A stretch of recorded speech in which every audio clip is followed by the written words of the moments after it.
Tara, diretsahin na kita. Ang sobrang pag-iisip ay isang sakit. Isa itong bilanggo na nilikha mo para sa sarili mo. Isang piitan na hindi ka makalabas, puno ng kaba, at laging hindi kontento.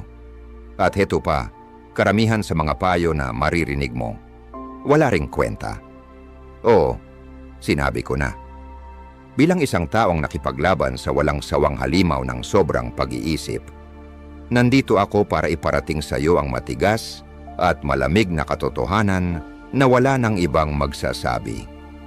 Ilang gabi na akong nagbabalik-balik, paralisa sa takot na magkamali ng desisyon at sinasaniban ng walang katapusang paano kung. Sayang ang mga taon ko na naipit sa sarili kong isipan, pinipilit makamit ang isang bagay na hindi naman talaga kayang abutin, ang pagiging perpekto. At gusto ko sanang sabihin sa'yo, muntik na akong malugmok. Pero heto ang kwento, nakalabas ako. At nagawa ko yun sa pamamagitan ng pagtanggap sa matapat at walang paligoy-ligoy na aral ng Stoicism. Mga prinsipyo na tapat, minsan kontrobersyal, pero laging epektibo. Kaya kung handa ka ng tumigil sa pamumuhay sa utak mo at magsimulang mamuhay ng tunay, makinig ka. Ito ang 7 leksyon na tumama sa akin at ginising ako mula sa bangungot ng sobrang pag-iisip. Hindi ito para sa mga mahihinang loob. Ito'y para sa mga sawa na sa matatamis na kasinungalingan at handang tanggapin ang katotohanan. Maghanda ka. Gawin mo na, huwag puro isip. Ang sobrang pag-iisip ay parang quicksand. Habang lalo mong ipinaglalaban, lalo ka lang lumulubog. Pinaniwala tayo na ang pagiging mapanuri, ang pagpaplano ng bawat detalye, at ang pagsusuri ng bawat posibleng resulta ay susi sa tagumpay. Pero heto ang matinding katotohanan. Ang aksyon ay laging mas mahalaga kaysa analysis. Noong nasa 22 ako, mayroon akong napakagandang ideya para sa negosyo. Ilang buwan, kung hindi man taon, ang inubos ko sa pagpaplano, pagsasaliksik at pagpapaganda ng konsepto. Sobra akong nag-isip, inisip ko ang bawat posibleng mangyari, bawat balakid at lahat ng maliliit na detalye. Pero nang handa na akong mag-launch, nagbago na ang merkado at nahuli ko na ang pagkakataon. Mahirap na leksyon, pero kailangan ko itong matutunan. Naiintindihan ng mga Stoic ang kapangyarihan ng aksyon. Sabi nga ni Seneca, habang ipinagpapaliban natin, ang buhay ay mabilis na dumaan. Ang sobrang pag-iisip ay nagiging sanhi ng paralysis, kung saan ang takot na magkamali, ang takot sa opinyon ng iba, at ang takot sa hindi tiyak na hinaharap ang siyang nangingibabaw sa iyong isipan. Pero heto ang katotohanan. Walang kasing halaga ang matututunan mula sa paggawa kaysa sa sobrang pag-iisip. Isipin mo ito. Ang aksyon ay likas na hindi perpekto. Kapag kumilos ka, magkakamali ka, may haharapin kang pagsubok at may mga hadlang. Pero ang mga karanasang ito ay napakahalaga. Nagbibigay ito ng feedback mula sa tunay na mundo na hindi kayang ibigay ng pagsusuri. Bawat hakbang na ginagawa mo, kahit gaano kaliit, ay isang hakbang pasulong. Yun ay progreso. Maging totoo tayo, ang pag-iisip na pupunta ka sa gym ay hindi ka magpapalakas. Ang pagpaplano na magsisimula ng negosyo o kay hindi ka magiging negosyante. Ang pangarap na magsulat ng libro ay hindi ka magiging may akda. Kailangan mong gumawa ng hakbang. Kailangan mong magtrabaho, araw-araw at kumilos. Kapag napansin mong nahulog ka na sa baytag ng sobrang pag-iisip, huminto ka at tanungin ang sarili, ano ang maliit na aksyon na pwede kong gawin ngayon? Hindi kailangan maging perpekto, basta't may ginagawa ka. Ipadala mo na ang email na matagal mo nang iniwasan, tumawag ka na sa telepono. Isulat mo na ang unang pahina. Ang momentum ng aksyon ay magtutulak sa iyo pasulong at makakalabas ka sa paulit-ulit na pag-iisip. Sabi ni Marcus Aurelius, Ang hadlang sa aksyon ay nagpapalago ng aksyon. Ang humahadlang ay nagiging daan. Yakapin mo ang mindset na ito. Ipagpalagay mo na ang mga hamon at hindi tiyak na bagay na hinaharap mo ay hindi mga hadlang, kundi ang mismong daan. Sa paggawa ng aksyon, binabago mo ang mga pagsubok at takot na pinagdadaanan mo at ginagawang gasolina para magtagumpay. Isang mahalagang mensahe na dapat mong tandaan. Maikli lang ang buhay at ang oras ay ang pinakamahalagang yaman natin. Ang sobrang pag-iisip ay magnanakaw. Ninanakaw nito ang oras natin na nagiiwan sa atin ng mga pagsisisi at mga pagkakataong nasayang. Ang aksyon sa kabilang banda ay isang pahayag ng hangarin na mabuhay ng buong buo. Isang pangako na maranasan ang buhay sa pinakapayak na anyo nito, kasama ang lahat ng kalat at hindi inaasahang bagay. Tandaan mo, hindi ka tinutukoy ng iyong mga iniisip o takot, tinukoy ka ng mga aksyon mo. Ang tao na nangangarap baguhin ang mundo, pero hindi gumagawa ng hakbang, ay mananatiling mangarap lang. Ang tao na kumikilos ng may tapang, kahit natatakot, ay magiging pagbabago na gusto niyang makita. Kaya't magtulungan tayo, gawin mo ng higit at mag-isip ng kaunti. Hayaan mong ang mga aksyon mo ang magsalita para sa iyo. Yakapin ang bawat hakbang ng iyong paglalakbay, kasama ang mga hindi tiyak at imperpeksyon nito. Sa huli, hindi ang sobrang pag-iisip ang magtatakda ng buhay mo, kundi ang matapang na mga hakbang na ginawa mo, ang mga risk na tinanggap mo, at ang mga aksyon na ipinaglaban mong gawin. Magsikap ng buo, kumilos ng tiyak, at hayaan mong ang mga aksyon mo ang maglatag ng daan papunta sa iyong tadhana. Pangalawa, hindi ka ganon kahalaga. Tanggapin mo na medyo masakit, pero oras na para harapin ang katotohanan. Hindi ka ganon kahalaga. Sa isang mundong laging nagsasabing sundin ang ating mga pangarap at maging kakaiba, madali tayong mawalan ng balanse at magkaisip na sobrang mahalaga natin. Pero heto ang hindi kayang iwasan na katotohanan. Ang karamihan ng tao ay abala sa sarili nilang buhay at hindi talaga nila iniintindi ang iyo. At heto ang magandang balita, liberating yan. Naranasan ko na yan. May mga panahong iniisip ko na bawat pagkakamali ko ay may malaking ilaw na nakatutok, na ang bawat galaw ko ay sinusuri. Pakiramdam ko, lahat ay nakatingin at humuhusga sa akin, kaya't naging maingat ako, naging conscious, at sa totoo lang, mas naging prone sa sobrang pag-iisip.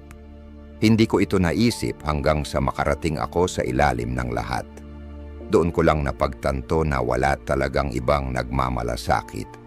Lahat sila ay may sarili nilang laban at insecurities. Ang mga Stoics, lalo na si Marcus Aurelius, ay paulit-ulit na pinaalala ito sa kanyang meditations, kung saan sinabi niyang, nakakabigla, lahat tayo ay mas mahal natin ang ating sarili kaysa sa ibang tao. Ngunit mas pinapahalagahan natin ang opinyon nila kaysa ang ating sarili. Ang paradox na ito ay nagsisiwalat ng isang malalim na katotohanan tungkol sa ating likas na kalikasan. Bawat isa sa atin ay nasa gitna ng ating sariling universo. Kaya't hindi tayo madalas naiisip ng iba. Ang sobrang pag-iisip ay kadalasang nagsisimula sa isang sobrang pakiramdam ng kahalagahan. Iniisip natin na ang ating mga problema at desisyon ay mahalaga sa lahat, pero hindi. Ang matutunan na hindi ito ganon kaimportante ay isang napakalaking solusyon sa sobrang pag-iisip. Isipin mo, gaano ka ba ka-obsess sa mga pagkakamali o desisyon ng ibang tao? Siguro hindi gaano. Abala ka na sa sarili mong buhay. At ganoon din ang lahat ng iba. Ang realization na ito ay nagbibigay ng kalayaan. Ibig sabihin, kaya mong mag-risk, magkamali, at matuto mula dito nang walang bigat ng iniisip na paghuhusga ng iba. Nang matanggap ko na hindi ako ganon kahalaga sa ibang tao, Gaya ng iniisip ko, parang may nabunot na bigat mula sa aking mga balikat.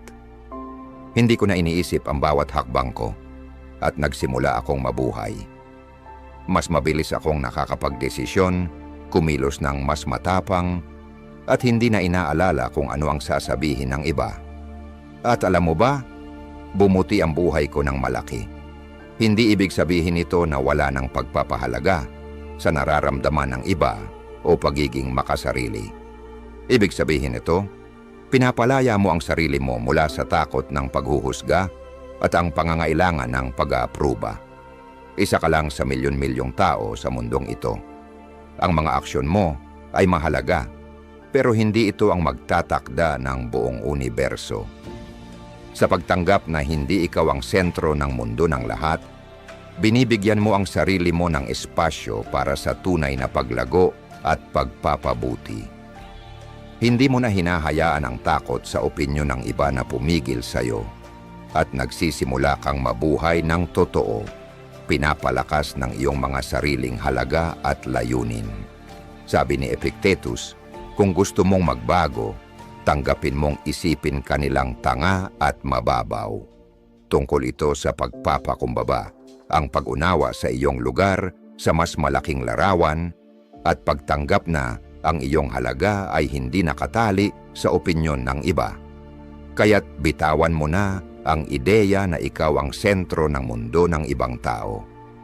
Yakapin mo ang kalayaan na hatid ng realisasyong ito. Magdesisyon ng matapang, kumilos ng may layunin, at mabuhay ng totoo. Kapag natigil ka na sa sobrang pag-iisip at nagsimula ka ng kumilos, magiging mas makulay, mas masaya, at higit pa sa lahat, mas rewarding ang buhay mo. Pangatlo, ang pagkukumpara ay nagnanakaw ng kaligayahan. Mag-focus sa iyong landas. Tayo ay nabubuhay sa isang mundong labis na nahuhumaling sa pagkukumpara. Ang social media ay laging naglalabas ng mga curated na larawan ng buhay ng iba na nagiging dahilan para tayo ay mahulog sa bitag ng pagsukat ng ating halaga sa kanilang buhay. Pero heto ang hindi kayang iwasan na katotohanan. Ang pagkukumpara ay isang nakakalason na ugali na nagnanakaw ng iyong kaligayahan at nagpapababa ng iyong pagpapahalaga sa sarili. Sa loob ng ilang taon, naranasan ko ang walang katapusang siklo ng pagkukumpara, kung ito man ay tungkol sa mga tagumpay sa karera, pisikal na hitsura, o personal na mga tagumpay. Palagi kong nararamdaman na kulang ako. Habang nagsiscroll ako sa social media, nakikita ko ang mga kaibigan at kakilala ko na parang perfect na ang buhay at naiinggit ako at nawawalan ng tiwala sa sarili. Ang patuloy na pagkukumpara ay nagdulot ng sobrang pag-iisip at malalim na pakiramdam ng kakulangan. Ang mga Stoics ay matalino sa kamalian ng ganitong uri ng pag-iisip. Sabi nga ni Epictetus, kung gusto mong magbago, tanggapin mong isipin kanilang tanga at mababaw. Naiintindihan niya na ang tunay na paglago ay nagmumula sa pagtuon sa iyong sariling paglalakbay, hindi sa pagtingin sa landas ng iba. Bakit mahalaga ang mag-focus sa iyong sariling landas? Una, pinoprotektahan nito ang iyong kapayapaan ng isipan. Kapag kinukumpara mo ang sarili mo sa iba, binibigyan mo ng kontrol ang iyong kaligayahan sa mga bagay na wala kang kapangyarihan. Pinapansin mo ang mga bagay na hindi mo kayang baguhin, na siyang nagdidikta ng halaga mo sa sarili mo. Sa pamamagitan ng pagtutok sa iyong sariling mga layunin at halaga, muling ibabalik mo ang iyong panloob na kapayapaan. Pangalawa, pinapalakas nito ang iyong sariling pagkakilala sa sarili. Ang patuloy na pagkukumpara ay humahadlang sa iyo na matutunan ang iyong mga kalakasan, kahinaan, at tunay na mga hangarin para kang sumusubok maglakbay gamit ang mapa ng ibang tao. Kapag nag-focus ka sa iyong landas, magkakaroon ka ng malinaw na pananaw sa kung sino ka at ano ang gusto mong marating. Ang pagkakilala sa sarili ay pundasyon ng tunay na pamumuhay, at personal na kasiyahan. Pag-focus sa iyong landas ay nagpapalakas ng pagiging totoo sa sarili. Ang pressure na sumunod sa buhay ng iba ay maaring magdala sa iyo sa paggawa ng mga desisyon na hindi tunay sa iyong sarili. Maaring magpursigi ka ng isang karera, lifestyle, o relasyon na mukhang maganda sa panlabas, pero pakiramdam ay walang laman sa loob. Sa pagtutok sa iyong sariling paglalakbay, binibigyan mo ang sarili mo ng pahintulot na gumawa ng mga desisyon na sumasalamin sa iyong tunay na mga halaga at mga hilig. Ang pagiging totoo ay nagiging gabay mo. Pinapalakas din ito ang tunay na paglago. Ang tunay na pag-unlad ay nagmumula sa loob. Hindi mula sa pagkukumpara sa iba, kundi mula sa pagtatakda ng mga personal na layunin, pagkatuto mula sa iyong mga pagkakamali, at pagdiriwang sa bawat tagumpay, gaano man ito kaliit. Ang paglago ay tungkol sa pagiging pinakamagandang bersyon ng iyong sarili, hindi kopya ng ibang tao. Ang pagtutok sa iyong landas ay nagpapalakas din ng iyong katatagan. Ang buhay ay puno ng hindi inaasahan, at bawat landas ay iba. Ang patuloy na pagkukumpara ay nagdudulot ng pakiramdam ng kabiguan kapag hindi umaayon sa plano ang mga bagay. Pero kapag ikaw ay nakatayo sa iyong sariling layunin, matututo kang mag-navigate sa mga pagsubok at hamon ng mas maayos. Ang katatagan na ito ay nagiging lakas mo, kaya't mas madali mong malalampasan ang mga pagtaas at pagbaba ng buhay. Ang pagtutok sa iyong landas ay nagpapalago ng pasasalamat. Ang pagkukumpara ay bumabalot sa iyo at pinapalabo ang mga biyaya na mayroon ka. Kapag lagi mong tinitingnan kung ano ang meron ang iba, nawawala ang pagpapahalaga mo sa mga bagay na mayroon ka. Pero kapag ini-shift mo ang iyong focus papunta sa iyong sarili, makikita mo ang kagandahan sa iyong sariling karanasan, kahit gaano man ito kaliit. Ang pasasalamat ay isang malakas na lunas sa inggit at hindi kasiyahan. Isang mahalagang mensahe na dapat tandaan. Ang pagkukumpara ay nagnanakaw ng kaligayahan dahil pinapalayo ka nito mula sa iyong sariling landas at binabawasan ang pagpapahalaga mo sa sarili. Ang landas patungo sa kaligayahan at kasiyahan ay nakasalalay sa pagtutok sa iyong sariling pag-unlad at pagdiriwang ng iyong natatanging kwento. Tandaan mo, lahat ng tao ay may kanya-kanyang pakikibaka at tagumpay, at ang nakikita mo sa panlabas ay hindi laging buo at tapat na larawan. Ang iyong paglalakbay ay iyo lamang, may sariling bilis at mga milestone. Yakapin mo ito ng buo. Sukatin ang iyong tagumpay gamit ang iyong sariling pamantayan, hindi ayon sa inaasahan ng iba. Sa pagtutok sa iyong landas, pinapalaya mo ang sarili mo mula sa bigat ng pagkukumpara. Natututo kang pahalagahan ang iyong sariling paglago, tanggapin ang iyong natatanging karanasan, at mabuhay ng totoo. Ang perpeksyon ay isang mito. Tanggapin ang iyong mga kahinaan. Sa isang mundo kung saan ang perpeksyon ay madalas na binibigyang puri, madali tayong mahulog sa bitag ng paghahangad ng isang hindi kayang makamtan na ideal. Mula sa mga edited na larawan sa mga magasin hanggang sa mga piniling social media profiles, binabaha tayo ng mga pamantayan na hindi makatotohanan. Ngunit heto ang mahapding katotohanan. Ang perpeksyon ay isang metro, isang ilusyon na nauurong sa frustration, kawalan ng tiwala sa sarili, at walang katapusang pag-iisip. Isang malaking bahagi ng buhay ko ang inialay ko sa paghahangad ng perpeksyon. Sa aking karera, relasyon, at personal na mga hangarin. Ako'y nahulog sa pagkakaroon ng obsesyon sa pagiging walang kamali-mali. Maghapon kong pinapahirapan ang sarili ko sa maliliit na detalye, natatakot gumawa ng mga pagkakamali. Ang paghahangad ng perpeksyon ay nakakapagod at nakakapanimdim. Kaya't hindi ko natamasa ang tunay na saya ng buhay at hindi ko magawa ang mga tamang panganib. Naunawaan ng mga Stoics ang walang saysay na paghahangad ng perpeksyon.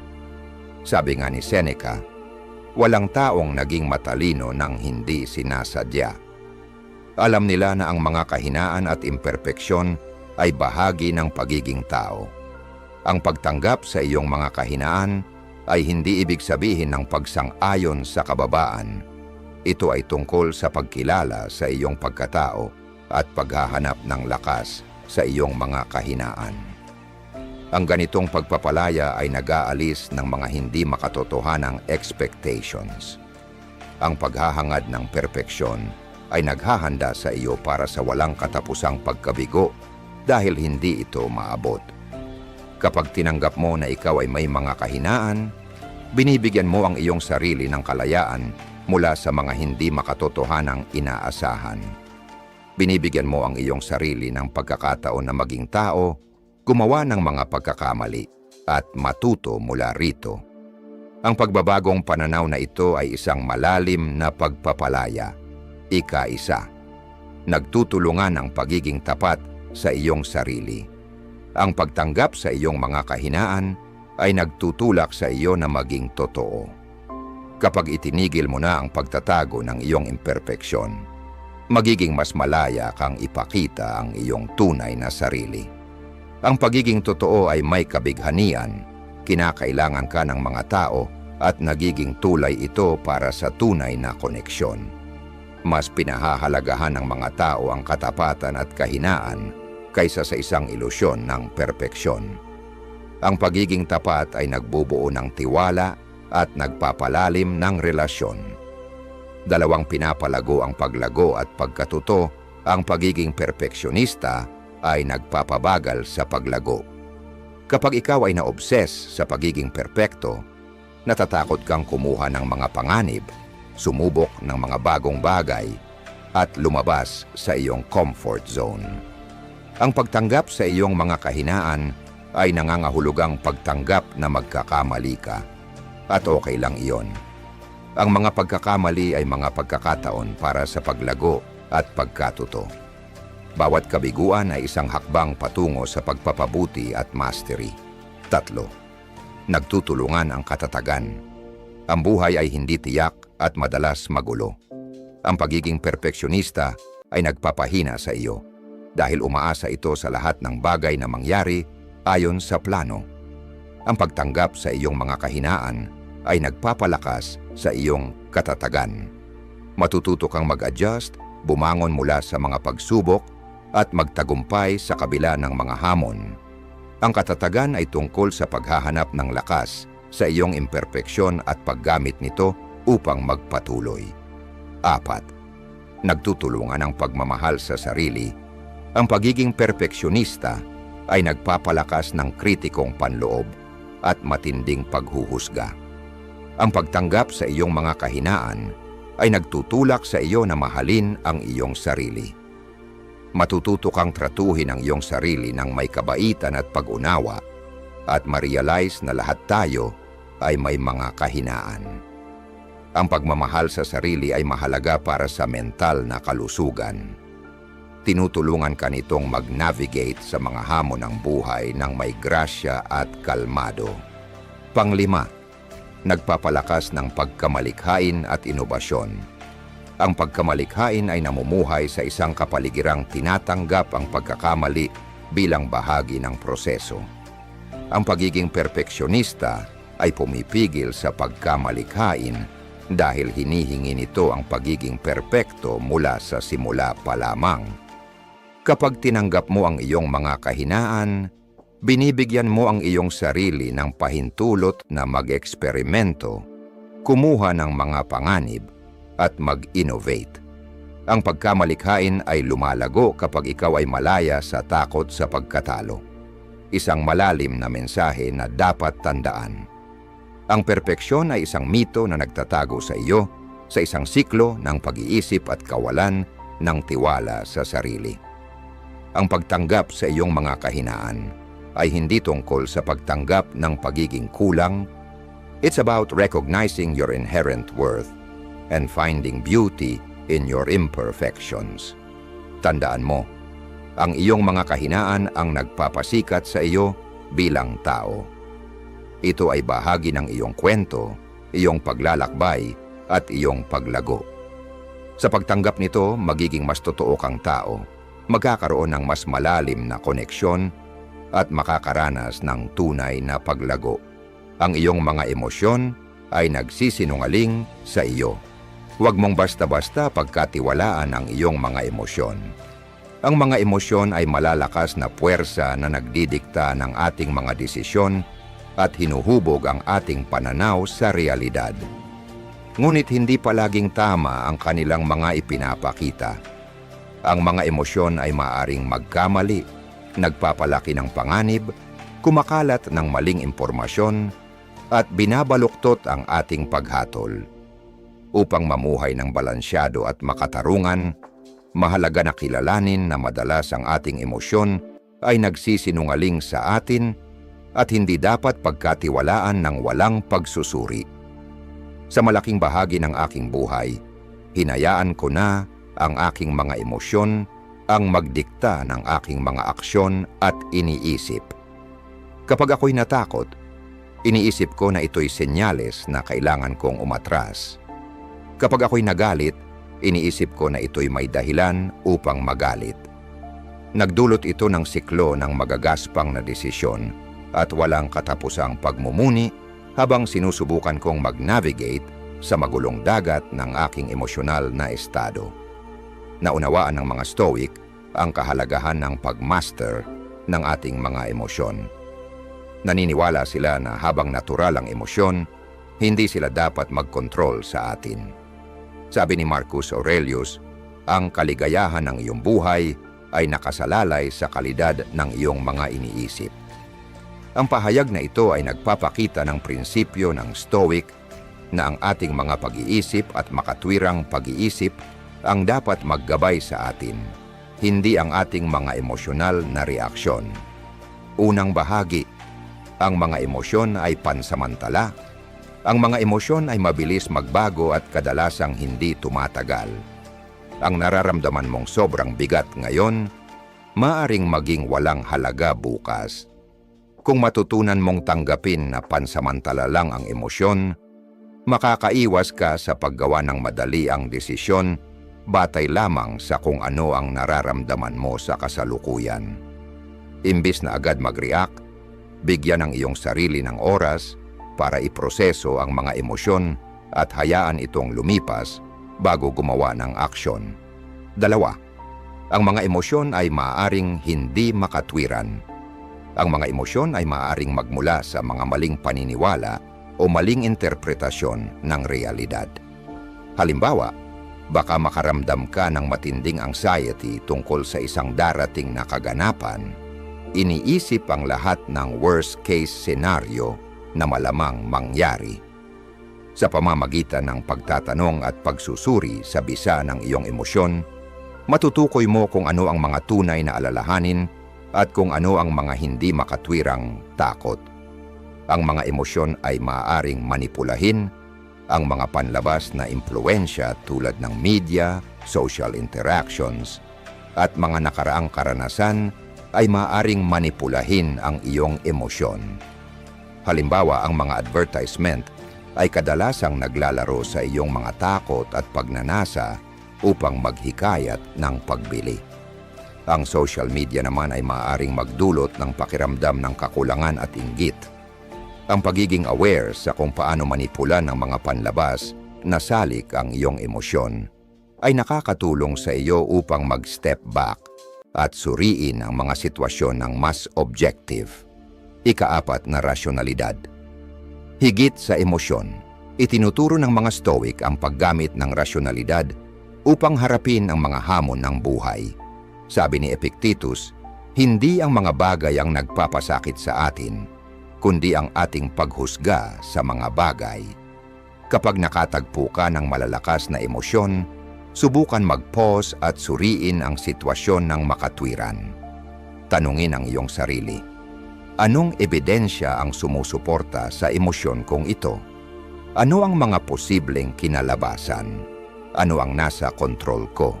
Sa pamamagitan ng rasyonalidad, makakagawa ka ng mas informed at balanced na desisyon. Ikalima, emotional intelligence. Ang pagdevelop ng emotional intelligence ay nangangahulugang pag-unawa at pagkilala sa iyong sariling emosyon, pati na rin ang emosyon ng iba. Ang kamalayang ito ay nagbibigay sa iyo ng kakayahang mag-react ng maayos at hindi impulsively. Sa pamamagitan ng pag-practice ng emotional intelligence, matutulungan mo ang iyong sarili na pamahalaan ang iyong emosyon